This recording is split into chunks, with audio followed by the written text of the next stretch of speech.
Good morning students.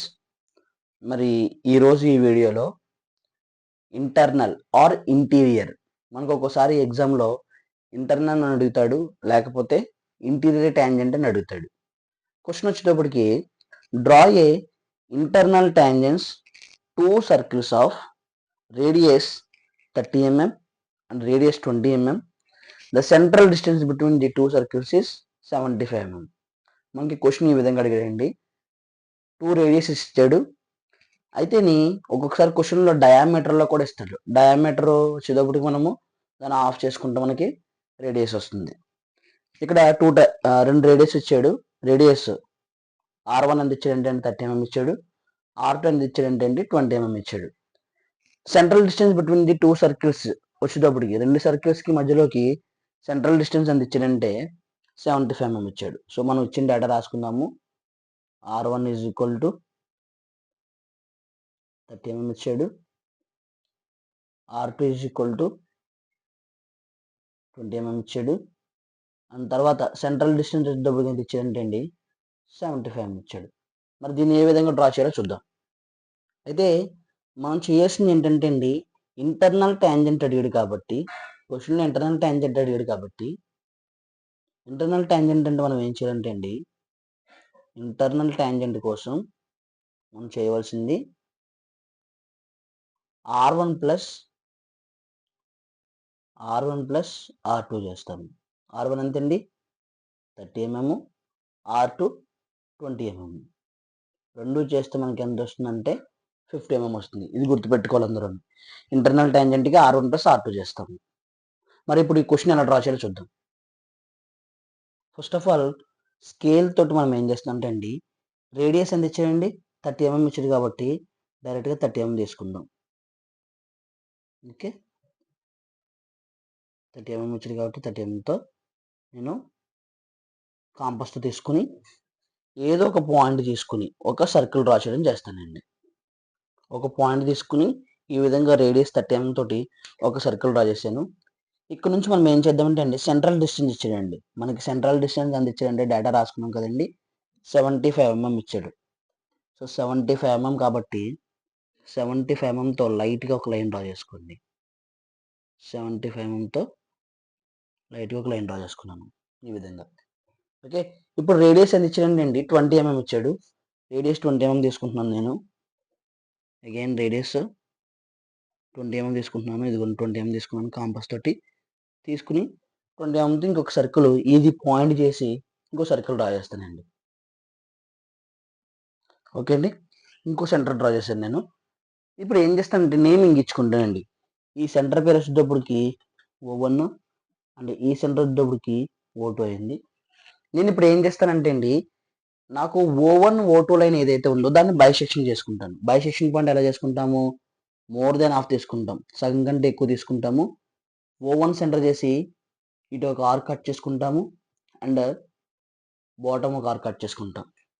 And at the same time O2 centre చేసి ఇటు ఒక arc and next one ఇక్కడ ఒక ఆర్క్ కట్ చేసుకుంటాము. కట్ చేసుకున్న తర్వాత ఎక్స్టెండ్ అయిన ఆర్క్లు ఏవైతే ఉన్నాయో అవి రఫ్ చేసేసుకుంటారు. ఈ విధంగా రఫ్ చేసుకుంటాం. ఓకే, ఎక్స్టెండ్ అయిన ఆర్క్లు ఏవైతే ఉన్నాయో ఆ రెండు ఆర్క్ సెట్లని నేమింగ్ ఇచ్చుకుంటానండి. దీన్ని ఏ అని అండ్ ఇది ఈ పాయింట్ బి అనుకుంటాము. ఏని బిని రెండింటిని జాయిన్ చేస్తానండి. నేను ఏ పాయింట్ బి పాయింట్ ఏదైతే ఉందో ఆ రెండింటిని జాయిన్ చేశాను. జాయిన్ చేసిన తర్వాత నెక్స్ట్ ఏం చేస్తానంటే అండి, మనకి ఎక్కడైతే జాయిన్ చేసిన తర్వాత ఒక మిడ్ పాయింట్ వచ్చిందో దీన్ని O అనుకుంటాను.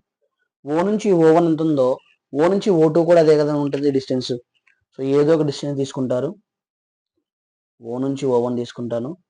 తీసుకుని ఒక ఆర్క్ ఈ విధంగా డ్రా చేసుకుంటానండి. ఈ విధంగా డ్రా చేసుకుంటాను ఒక ఆర్క్. ఎంతన్నా పర్వాలేదు, ఎక్స్టెండ్ చేయండి. ఇంటర్నల్ ట్యాంజెంట్ కాబట్టి బయటకు వస్తుంది. డ్రా చేసిన తర్వాత ఏం చేయాలంటే, మనం ఆల్రెడీ చేసి ఇంటర్నల్ ట్యాంజెంట్కి ఏం చేసామండి, R1 ప్లస్ R2 చేసాము. R1 ప్లస్ R2 చేస్తే మనకి ఎంత వచ్చింది డిస్టెన్స్, 50 mm వచ్చింది. 50 mm వచ్చింది కాబట్టి కాంపస్తో 50 mm తీసుకోండి. కాంపస్తో 50 mm తీసుకుంటాం. కాంపస్తో 50 mm తీసుకుని O1 సెంటర్ చేసి ఇంటర్నల్ టాంజెంట్కి మాత్రమే. R1 + R2 తీసుకుంటాం, O1 సెంటర్ చేసి ఒక ఆర్క్ ఈ విధంగా డ్రా చేసుకుంటారు. ఈ విధంగా ఒక ఆర్క్ డ్రా చేస్తారు.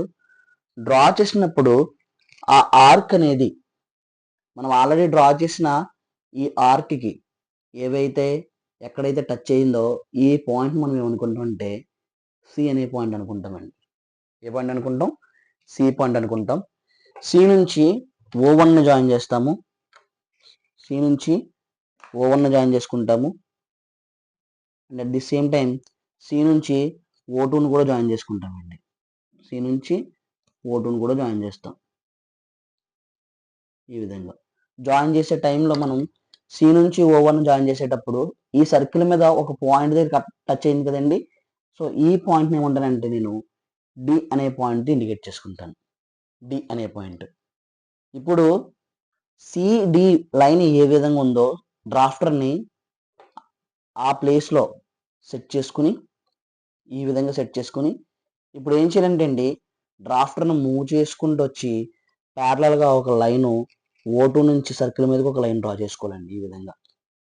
ఓకే అండి. సిడి ఏదైతే ఉందో ప్యారలల్గా తెచ్చుకొని O2 నుంచి ఒక లైన్ డ్రా చేసుకున్నాను.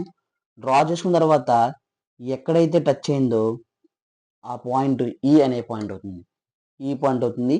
ఇప్పుడు సి నుంచి O1కి ఎలాగైతే ప్యారలల్గా ఒక లైన్ డ్రా చేసామో at the same time C నుంచి డి నుంచి ఈకి కూడా సర్కిల్ టచ్ అవుతూ వచ్చేలాగా, ఇదే డార్క్ ఉండాలండి ఇంటర్నల్ టాంజెంట్ కాబట్టి సర్కిల్ టచ్ అవుతూ వచ్చేలాగా మనము ఒక లైన్ డ్రా చేసుకుంటాం అనమాట. సో ఈ విధంగా డ్రా చేసుకుంటే మనకి ఇంటర్నల్ టాంజెంట్ అనేది కంప్లీట్ అయింది. ఫస్ట్ ఆఫ్ ఆల్ దీంట్లో మనకి హెచ్బి పెన్సిల్తో డార్క్ చేయవలసింది సర్కిల్ డార్క్ చేసుకుంటాము, 2 సర్కిల్స్. అంటే ఇంటర్నల్ టాంజెంట్ ఏదైతే ఉందో ఇంటర్నల్ టాంజెంట్ని మనము డార్క్ చేసుకుంటాం. డైమెన్షనింగ్ ఇచ్చుకుందాం. డైమెన్షనింగ్ ఇచ్చేటప్పుడు మనకి ఈ సర్కిల్ యొక్క రేడియస్ ఇచ్చాడండి. ఈ సర్కిల్ యొక్క రేడియస్ వచ్చేటప్పటికి ఆర్ ఎంత అంటే అండి 30 mm ఇచ్చాడు.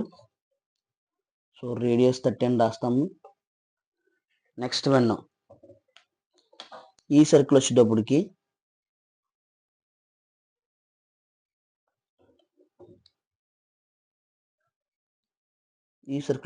రేడియస్ 20 mm ఇచ్చాడు.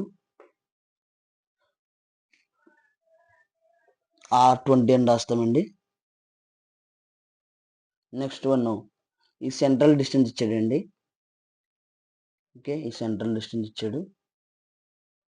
ఈ సెంట్రల్ డిస్టెన్స్ కూడా మనము మార్క్ చేసుకుంటాము. ఈ సెంట్రల్ డిస్టెన్స్ వచ్చేటప్పటికి 75 mm ఇచ్చాడు. 75 మార్క్ చేసుకున్నాము. తర్వాత ఇక్కడ మనము ఒకవేళ ఇచ్చుకుంటానంటే ఇది కూడా ఇవ్వచ్చండి. R1 - R2 కూడా మీరు ఇచ్చుకునే అవకాశం ఉందన్నమాట.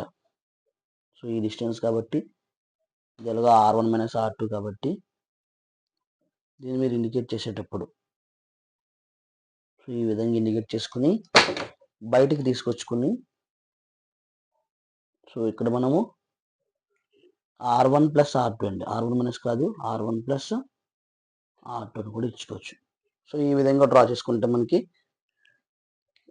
ఇవి ఒక్కొక్కసారి మనకి ఫైనల్ ఎగ్జామ్లో షార్ట్ క్వశ్చన్ కింద ఇవ్వచ్చు, లేకపోతే ఎస్ఏ క్వశ్చన్ కింద కూడా ఇచ్చే ఛాన్సెస్ ఉన్నాయి. మిడ్ ఎగ్జామ్లో కాలేజీలో జరిగే మిడ్ ఎగ్జామ్స్లో అయితే మనకి ఎస్ఏ క్వశ్చన్ కింద కూడా ఇచ్చే ఛాన్సెస్ ఉన్నాయండి. సో బాగా ప్రిపేర్ అవ్వండి. నెక్స్ట్ వీడియోలో మనము ఎక్స్టర్నల్ టాంజెంట్ ఎలా డ్రా చేయాలో చూద్దాం. Thank you for watching.